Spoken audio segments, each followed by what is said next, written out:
हाँ हाँ, ऐसा मानना है कि वो जो बैतुल्ला है उसके अंदर शिव जी को कैद कर दिया है। तो मैंने कहा नहीं। सोचिए, अगर मैं आपसे कहूं कि एक वायरल वीडियो सिर्फ एक झूठी बोतल के दम पर 2 अरब लोगों के धर्म के अंत का दावा कर रहा है, तो आपका पहला सवाल क्या होगा? क्या, क्यों, कैसे? यही सवाल आज आपके दिमाग में गूंजने चाहिए, क्योंकि इस वीडियो का मकसद डर या नफरत फैलाना नहीं, बल्कि सच को शोर से अलग करना है। भीड़ में खड़े होकर काबा की ओर बढ़ता एक शख्स, हाथ में तरल कैमरा झूम करता है और इंटरनेट चीखा। अब सब खत्म।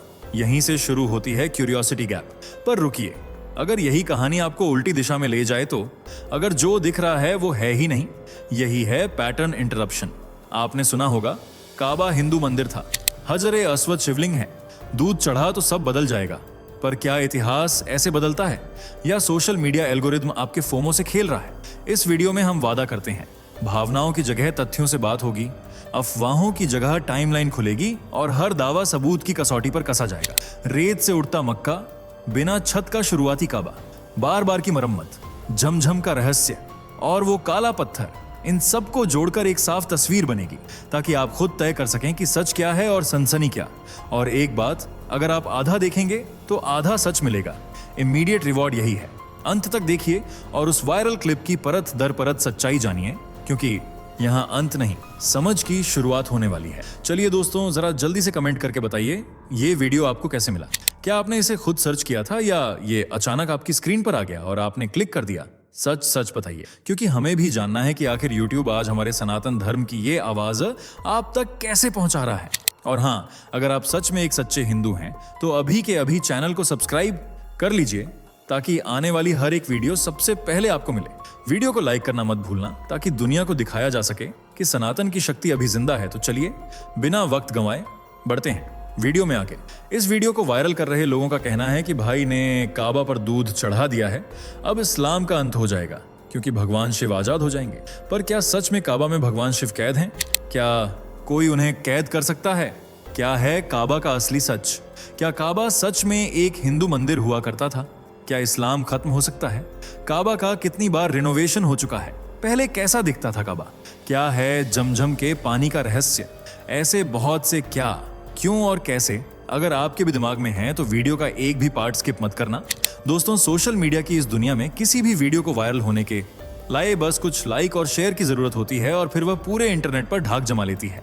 पर काबा को लेकर यह ढाक कुछ ज्यादा ही मजबूत है, शायद इसलिए क्योंकि काबा मुसलमानों का सबसे पवित्र तीर्थ स्थल है। इस्लाम दुनिया का दूसरा सबसे बड़ा धर्म है, जिसके फॉलोअर्स ऑल ओवर वर्ल्ड में 200 करोड़ पर पहुंचे चुके हैं।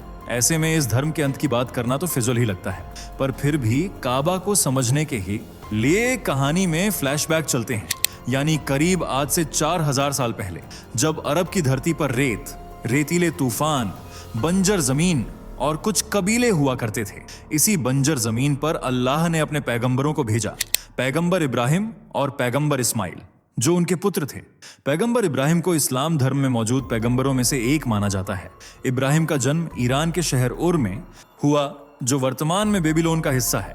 लेकिन बाद में अल्लाह के कहने पर वह अपनी पत्नी हाजरा और बेटे इस्माइल के साथ मक्का में पहुंचे, जहां एक बार अल्लाह उनके सपने में आए और बेटे इस्माइल की कुर्बानी देने को कहा। इब्राहिम ने अल्लाह का हुक्म माना और बेटे को कुर्बान करने निकल पड़े।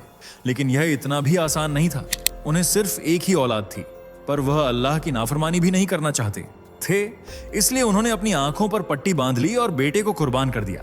पर जब आंखें खोलकर देखा तो सामने इस्माइल जिंदा थे और उनकी जगह सेज पर एक बकरा मरा पड़ा था। अल्लाह उनकी आस्था और हौसले से बेहद खुश हुए और इस्माइल की जगह बकरा रख दिया। तभी से इस्लाम धर्म में बकरा ईद मनाने का चलन शुरू हुआ।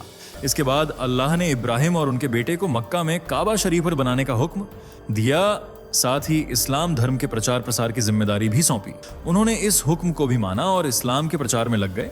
साथ ही एक एक पत्थर जोड़कर काबा का निर्माण किया। काबा प्राचीन समय में ऐसा नहीं था जैसा आज नजर आता है, बल्कि यह एक साधारण घनाकार आकार की संरचना थी, जिसमें कोई छत नहीं थी। यह सिर्फ नींव और दीवारों से बना हुआ था। इसलिए काबा का अरबी में अर्थ होता है घन, यानी क्यूब। लेकिन समय समय पर हुई इसकी मरम्मत और पुनर्निर्माण ने इसे वर्तमान शेप और मजबूती दी। इस्लामिक स्कॉलर्स के अनुसार काबा का पुनर्निर्माण 8 से 10 बार हो चुका है। मौजूदा समय में यह काले और सोने की कढ़ाई वाले सूती घूंघट और रेशम में लिपटा हुआ है। काबा की लंबाई करीबन 12.86 मीटर है, जबकि चौड़ाई 11.03 मीटर। वहीं इसकी ऊंचाई 13.1 मीटर के लगभग है। यह ग्रेनाइट, काले पत्थर और सोने का बना हुआ है, जिसमें आने जाने के लिए सिर्फ एक ही दरवाजा है, जबकि इसकी पहली बनावट में 2 दरवाजे और कई खिड़कियां हुआ करती थीं। पर जैसे जैसे बनवाने वाले बदले, वैसे वैसे इसकी बनावट भी बदल गई। पर आखिरी बार 1996 में जो इसकी मरम्मत हुई, उसके बाद काबा जस का तस है। इसके अंदरूनी हिस्से में 3 लकड़ी के खंभे, एक मेज और एक छत से लटकती लालटेन है, और सिर्फ एक ही दरवाजा है जिसे हमेशा लॉक रखा जाता है। इसकी चाबी की जिम्मेदारी बानू शैबा परिवार के पास है, जो पिछले 1400 वर्षों से पीढ़ी दर पीढ़ी इस जिम्मेदारी को निभा रहा है। कहते हैं कि पैगंबर मोहम्मद ने यह चाबी उस्मान बिन तल्हा को सौंपी थी, और तब से यह उनके वंशजों के पास है। चाबी रखने वाले व्यक्ति को सादीन कहा जाता है, और काबा की देखभाल की जिम्मेदारी भी उन्हीं के पास आती है। पृथ्वी पर जिस जगह काबा स्थित है, ऐसा माना जाता है कि ठीक उसी जगह पर जन्नत में भी एक काबा है, जिसे बैतुल्लाह यानी अल्लाह का घर कहा जाता है। इस्लामी मान्यताओं के अनुसार बैतुल्लाह में हर रोज 70,000 फरिश्ते आकर आराधना करते हैं। इसी आधार पर पृथ्वी पर मुसलमान भी हज यात्रा और उमरा जैसी धार्मिक यात्राएं करते हैं। हज की शुरुआत की बात करें तो यह पैगंबर मोहम्मद से मानी जाती है, जिनका जन्म 570 ईस्वी में मक्का के कुरैश कबीले में हुआ था। करीब 40 वर्ष में उनकी जिंदगी में एक घटना घटी। दरअसल काबा शरीफ के पास ऊंट के कुबड़ जैसी एक पहाड़ी है, जिसे घारे हिरा या जबले हिरा यानी रोशनी वाला पहाड़ कहते हैं। मोहम्मद साहब अक्सर इसी पहाड़ी में अंतर ध्यान हो जाया करते थे। एक रात देवदूत जिब्राइल मोहम्मद साहब के सामने आए और कुछ आयतें पढ़कर उन्हें दोहराने को कहा। यहीं से कुरान की पहली आयत नाजिल हुई और पैगंबर साहब अल्लाह की बातों को लोगों तक पहुंचाने में लग गए, जिन्हें बाद में आयतों में ढाला गया। पैगंबर मोहम्मद का एक नया पंथ इस्लाम एकेश्वरवाद पर आधारित था, मतलब एक ईश्वर में विश्वास। कहते हैं कि मक्का उस समय बहुदेववादी कबीलों में बटा हुआ था और काबा में भी कई मूर्तियों को स्थापित कर उनकी पूजा की जाती थी, और कबीलों वाले अपनी आस्था को बदलना नहीं चाहते थे, जिस वजह से विरोध हो गया और इस्लाम और बहुदेववादियों के बीच झड़पें होने लगीं। इससे मायूस पैगंबर साहब ने 622 ईस्वी में मक्का छोड़ दिया और मदीना चले गए। इसी समय इस्लामी संवत ए हिजरी की शुरुआत हुई। पूरे 8 साल तक यह संघर्ष चला और 630 ईस्वी में मोहम्मद साहब फतह के बाद मक्का में वापस लौट आए और काबा में जितनी मूर्तियां थीं उन्हें हटवा दिया गया। कबीले वाले भी धीरे धीरे इस्लाम से जुड़ने लगे और मक्का में शांति स्थिरता भी नजर आने लगी। तब अब्बू बकर और अली उनके साथ रहते थे। अब्बू बकर उनके ससुर थे, जबकि हजरत अली उनके दामाद।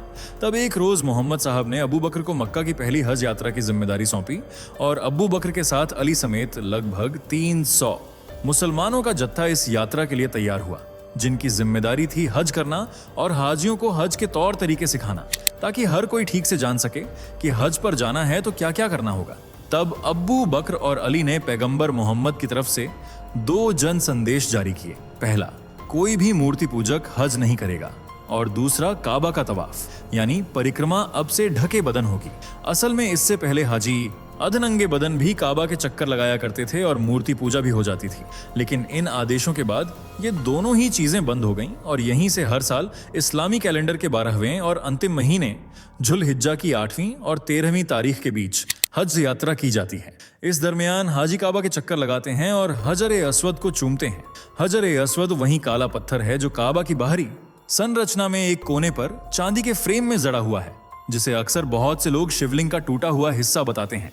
पर हजर अस्वद के लिए इस्लामिक स्कॉलर्स कहते हैं कि यह एक चमत्कारी पत्थर है। जब हजरत इब्राहिम और इस्माइल काबा का निर्माण कर रहे थे, तब जिब्राइल इस पत्थर को लेकर आए और काबा के एक कोने में स्थापित करने को कहा। मान्यता है कि तब यह पत्थर दूध जितना सफेद हुआ करता था, जिसे हज यात्री चूमते थे और आज भी चूमते हैं। इसलिए हाजियों के पाप धोते धोते पत्थर का रंग काला पड़ गया। ऐसा कहते हैं कि जो भी यात्री इस पत्थर को चूमेगा उसके सभी गुनाह माफ हो जाएंगे। इसलिए काबा आने वाला हर यात्री इसे जरूर चूमता है। काबा से लगभग 15 से 20 मीटर की दूरी पर पूर्व में एक पवित्र कुआं भी मौजूद है, जिसे जमझम कहते हैं। यूं तो अरब की धरती रेगिस्तानी है, जहां बादल बरसना भूल ही जाते हैं, जिसकी वजह से यहाँ पानी भी मोल खरीदा जाता है। लेकिन बावजूद इसके जमझम के कुएं में पानी कभी नहीं सूखता। इसमें से चाहे जितना पानी निकालो फिर भी इसका लेवल बराबर ही रहता है। सिर्फ यही एक चमत्कार नहीं है, बल्कि इससे भी करिश्माई बात यह है कि जमझम का पानी औषधि का काम करता है। इसे पीने से कई तरह के रोग ठीक हो जाते हैं, जिनमें हाई कोलेस्ट्रॉल, एसिडिटी, सीने में जलन और त्वचा संबंधी रोग भी शामिल हैं। सिर्फ यही नहीं, ये पानी थकान कम करता है और इम्यून सिस्टम को मजबूत बनाता है। जमजम के पानी को लेकर वैज्ञानिक भी हैरान हैं और इसे कई बार लैब में जांच के लिए लाया जा चुका है। जांच की एक वजह यह भी है कि लोग दावा करते हैं कि यह कुआं असल में सऊदी के नालों से आने वाले पानी के सोर्स से बना है। यह दावा इसलिए किया जाता है क्योंकि मक्का शहर समुद्र तल से नीचे है और यह कुआं शहर के बीचों बीच स्थित है। इन दावों से परे जब वैज्ञानिकों ने पानी पर रिसर्च की तो वे भी चौंक गए, क्योंकि न तो यह नाले का पानी था और न ही किसी नदी का, बल्कि यह औषधीय गुणों से भरा कुआं है जिसमें कैल्शियम और मैग्नीशियम की मात्रा अधिक है, जिसकी वजह से इसे पीने के कई फायदे हैं। वहीं जमजम के कुएं को लेकर इस्लाम में भी एक मान्यता है। कहते हैं कि पैगंबर इब्राहिम अपनी पत्नी हाजरा और बेटे इस्माइल को मक्का में छोड़ गए थे। तब यह जमीन और भी ज्यादा बंजर और सूखी हुआ करती थी। इब्राहिम उन्हें खाने के लिए थोड़े से खजूर और पीने के लिए पानी देकर चले गए, लेकिन कुछ वक्त बाद दोनों भूखे प्यासे उनके इंतजार में बैठे रहे। बीवी हाजरा तो अपनी भूख प्यास बर्दाश्त करती रहीं, लेकिन छोटे इस्माइल को प्यासा देख उनका दिल भर आया और वह सफा और मरवा की पहाड़ियों के बीच भटकने लगी, पर उन्हें पानी की एक बूंद नहीं मिली। इसी बीच इस्माइल ने जमीन पर घिसटते हुए एक पैर मारा और वहीं से पानी की धारा बहने लगी। कहते हैं कि अल्लाह ने खुद उनकी मदद की थी। इसी जगह पर वर्तमान में जमजम का कुआं बना हुआ है, जिसका पानी मुसलमान अपने साथ लेकर जाते हैं, जैसे हिंदुओं में तीर्थयात्री गंगा जल लेकर जाते हैं। रही बात उस काले पत्थर के शिवलिंग होने और काबा के हिंदू मंदिर होने की, तो ऐसा कहा जाता है कि काबा में पहले 360 मूर्तियां हुआ करती थीं। हालांकि हर जगह का एक इतिहास होता है, पर कहते हैं कि हमें इतिहास को पकड़कर नहीं बल्कि वर्तमान के हिसाब से चलना चाहिए। और जो लोग कहते हैं कि भगवान शिव काबा में कैद हैं, उन्हें शिव जी के बारे में और ज्ञान अर्जित करने की जरूरत है, क्योंकि महादेव देवों के देव हैं जो इस सृष्टि के आदि से लेकर अंत तक हैं, जिन्होंने कई राक्षसों का अंत किया और कईयों का उद्धार किया। हिंदू धर्म में भगवान शिव त्रिदेवों में शुमार हैं, जिनकी एक सांस पर पृथ्वी में तूफान आ सकता है और एक तीखी नजर पर यह पृथ्वी तबाह भी हो सकती है। ऐसे में महादेव को कोई इंसान कैद कर ले, ये तो वही बात हो गई कि तोता चना बाजे घना। मतलब ज्ञान नहीं है, लेकिन कुछ भी उलझुल फेंकना है, क्योंकि उन्हें तो कोई कैद ही नहीं कर सकता, लेकिन हाँ, वे चाहें तो सबको कैद जरूर कर सकते हैं। इसके अलावा काबा में हजरे अस्वद के शिवलिंग होने की बात करें तो इससे जुड़े भी कोई प्रमाण आज तक सामने नहीं आए हैं। हाँ, हजारों दावे जरूर किए जाते हैं जिन पर भरोसा करना या न करना आपकी मर्जी है, लेकिन काबा पर दूध चढ़ाकर भगवान शिव को आइनात करने की जो बातें हैं वह बेबुनियाद हैं। और जो वीडियो वायरल हुआ उसकी सच्चाई भी उतनी ही अनरियलिस्टिक है जितना कि 2025 में यूनिवर्स के सभी ग्रहों को एक्सप्लोर करना, क्योंकि वीडियो में दिख रहा वह शख्स एक ईरानी व्यक्ति है जिसने बोतल में दूध नहीं बल्कि पेट्रोल भरा हुआ था और वह पेट्रोल डालकर काबा के सामने अपनी जान देने की कोशिश कर रहा था। लेकिन इससे पहले ही वहां मौजूद सिक्योरिटी ने उसे पकड़ लिया और उसकी इस कोशिश को भी नाकाम कर दिया। इसलिए ऐसी किसी भी वीडियो या तथ्य पर भरोसा करने से पहले बहुत जरूरी है कि उसे जांचें, परखें, अच्छे से स्टडी करें और फिर विश्वास करें, क्योंकि इतिहास गवाह है कि नासमझी युद्ध भी करवा सकती है और नरसंहार भी। उम्मीद है हमारा इशारा और वीडियो का मोटो आप समझ गए होंगे। तो वीडियो को लाइक कीजिए, शेयर कीजिए और आपका जो भी ओपिनियन है वह कमेंट बॉक्स में लिख दीजिए। चैनल को सब्सक्राइब करके बेल आइकन को प्रेस करना बिल्कुल ना भूलें। मिलते हैं अगली वीडियो में, तब तक के लिए बाय बाय। दोस्तों, आपके स्क्रीन पर 2 और वीडियो दिख रही हैं, जिसे देखने के लिए आप स्क्रीन पर क्लिक करें। दोनों देखिएगा, बहुत अच्छी वीडियो बनी है।